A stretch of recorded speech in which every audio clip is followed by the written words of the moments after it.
Alright, let's talk about mosh pits at Slipknot concerts. Now, if you've ever been to a Slipknot show, you know it's not just a concert. It's not just a night out, it's a baptism of chaos. You know what I mean? You step in there, and the energy in the air is thick. It's like walking into a room full of electricity. Static buzzing in your veins, giving you the sense that something's about to happen. And when it does, it's going to make every other concert you've ever been to look like a kindergarten field trip. That's how intense it is. And honestly, you're not sure if you're going to walk out of that pit as a transformed person, or as a pile of bruises and regret. Because the thing is, when you step into that mosh pit, you're not just at a concert. No. You're stepping into a new reality. A place where the laws of physics, they don't apply. 1 minute you're standing there with your drink, minding your own business, thinking you'll casually enjoy the show. Next thing you know, you've been sucked into the maelstrom like a leaf caught in the wind. You think you're ready for a little headbang, right? Maybe throw a few fist pumps into the air. That's what you tell yourself. But the moment that first riff from psychosocial or duality hits, you realize, this isn't just a concert. This is the end of days, and you're a warrior summoned for battle. Most people show up thinking they'll catch a few songs, rock out, maybe spill a little beer, and go home with some cool concert stories. What they don't know is that Slipknot doesn't do concerts. They do rituals. And that pit, oh man, that's where they perform the sacrifice. You're not just going to watch Slipknot, you're going to be Slipknot. In the pit, you're no longer an observer. You're a participant, part of something primal and raw, something that hasn't been seen since the dawn of time. And I'm not saying it's a cult, but I'm not saying it's not either. Hail Satan? Yeah, that feels pretty appropriate once you get a load of what's about to happen. And the mosh pit? Oh, don't even get me started on the Slipknot pit. Now let me paint you a picture. You're feeling brave. You've listened to Slipknot for years. You've seen those wild YouTube videos of the insane mosh pits, people getting launched, headbutting each other like some kind of crazy metal gladiators. And you're like, hey, I'm a tough guy. I got this. Wrong. You don't have it. No one has it. You walk in there with your chest out, thinking, I'm gonna show these guys I can handle it. You think you're tough, right? You're metal. You're hardcore. You've been to metal concerts before. You've moshed in other pits. And then that first riff kicks in. That's when you realize something's wrong. That's when you feel the air shift. It's not just a sound. It's like the fabric of reality itself starts to tear. And suddenly, it's not just a concert anymore. Oh no. This is a scene out of an apocalypse movie. The crowd, they're not people anymore. They're primal beasts. And you're in the middle of it. You're in the eye of a storm that you have no idea how to navigate. It's like you've stepped into a violent, hellish realm where every rule of survival goes out the window. You're dodging flying fists, elbows, and some dude in a metal mask with bloodshot eyes who looks like he's straight out of a horror film. At this point, you're not headbanging anymore. No, you're ducking. You're weaving. You're trying to stay alive. You don't even know what's happening. But all you hear is the roar of Corey Taylor's voice screaming, "You've got to give in to the worst of me." And suddenly, you're thinking, am I gonna die here?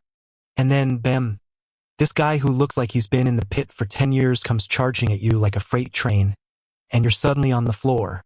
You don't know what hit you. 1 minute, you're upright, feeling pretty good, and the next thing you know, you're flat on your back, gasping for air like you just fought off a pack of wild animals. You're thinking, is this how I go? Is this it? Did I just get annihilated by some dude in a gas mask? But then, before you can even process what happened, you're back on your feet, and the chaos doesn't stop. It never stops. That's the thing about the Slipknot mosh pit, it doesn't stop. Here's the funny thing, though, you don't mind. Because it's exhilarating. It's the most freeing feeling you've ever had. It's like every song, every slam, every crazy, blood-pumping second is erasing everything that weighs you down. Life?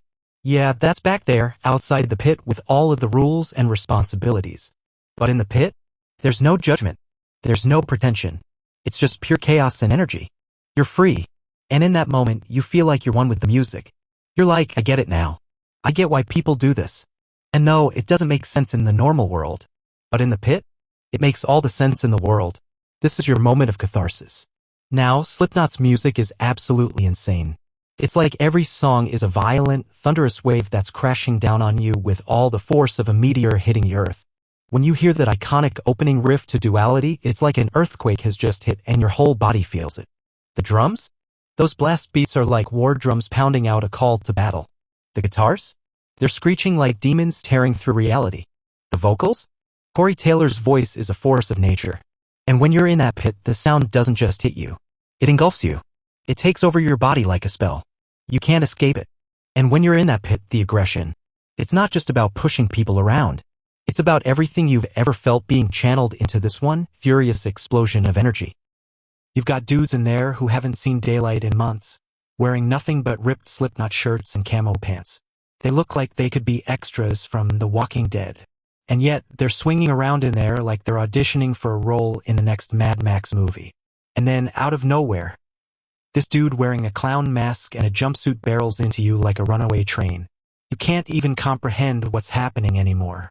At that point, you're not even sure if this is a concert or some kind of twisted exorcism. All you know is that you're in it. You're part of something much bigger than yourself. And it's so chaotic, so frenzied. You can't help but wonder, what the hell just happened to me? The next minute, someone's throwing an elbow, and suddenly you're flying through the air like a rag doll. You crash into someone else who's probably having the same experience, but it doesn't even matter. You just grab hold of the nearest body and keep moving. It's pure, unrelenting chaos, and it's glorious. This expanded script style could continue for the rest of the sections, with similar depth and detail added to each. By incorporating vivid descriptions, personal anecdotes, and extended reflections on the Slipknot experience, we could reach the desired word count.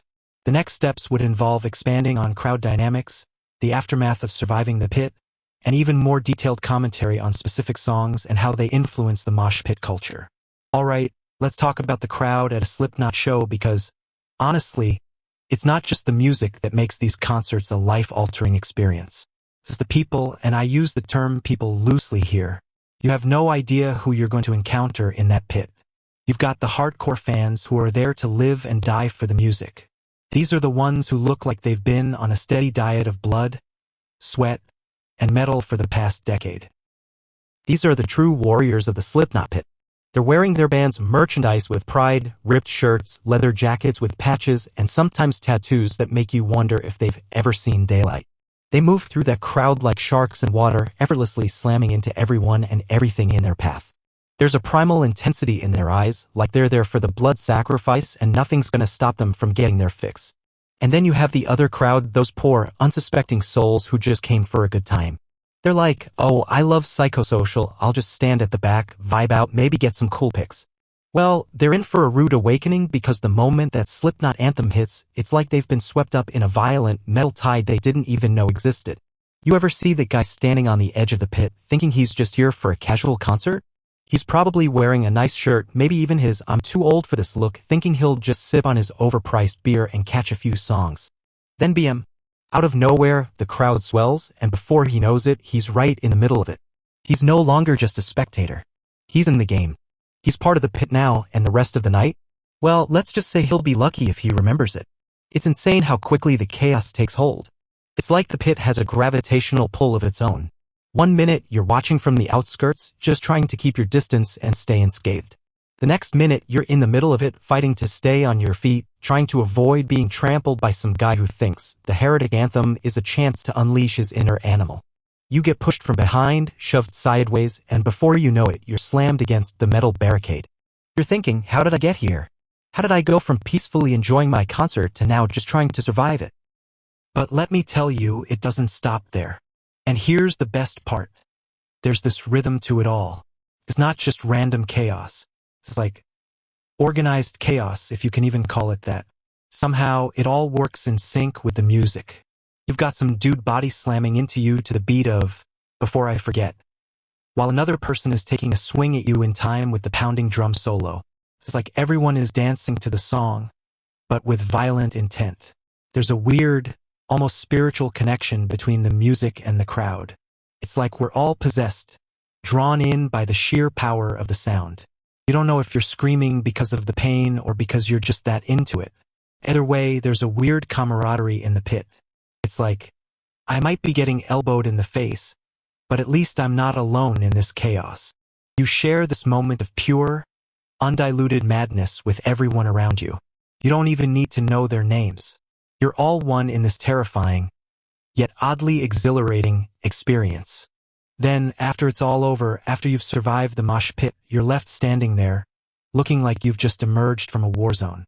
You don't know who you are anymore. You've been through the ringer. Your body's bruised and battered. You're drenched in sweat. No, not just sweat, but a mix of sweat, spilled beer, and maybe even a little blood. You've got dirt in your hair, your shirt's half torn off, and you're pretty sure your knees are going to need an ice pack for the next week. But here's the thing, you don't even care. You're alive, and you've just survived something most people wouldn't even dream of experiencing. There's this strange, almost spiritual satisfaction in it. Like you've crossed over into some other dimension and came back a different person. Now, this is where the fun begins, because when you finally make it out of the pit, there's this weird sense of clarity that hits you. You've just been through the crucible. You feel like you've earned your place in the metal world. You look around, and everyone else who survived with you has that same glazed-over, post-pit look in their eyes. They all have this silent acknowledgement of the battle you've just fought together. You'll probably never speak to them again, but you'll never forget that moment. And when you look around at the crowd of people exiting the pit, you realize that you've just had a shared experience with strangers. You survived the chaos. You're part of the exclusive club now. There's no going back. But here's the kicker. Once you get home and you try to shower it off, it's like the dirt doesn't even come off. You're standing in that shower, the hot water pouring over you, and you realize this is not just dirt you're washing off. No, it's something else. There's a layer of evil, a residue of chaos that won't leave you. You try scrubbing it away, but it doesn't work. You're changed. And it's not just your body that's been marked by the pit. It's your soul. You look at yourself in the mirror afterward and think, I don't know who I am anymore, but I know this. I survived the Slipknot mosh pit, and that, my friends, is a badge of honor. You feel like you've earned something no one else can claim. You've made it through the storm. So yeah, that's what it's like in a Slipknot mosh pit, folks. It's not just a pit. It's a rite of passage. It's a journey to the depths of metal hell, where you have to face the ultimate question. Will I survive, or will I become one with the pit? And maybe, just maybe, you'll survive and leave with a few bruises and maybe even some psychological trauma.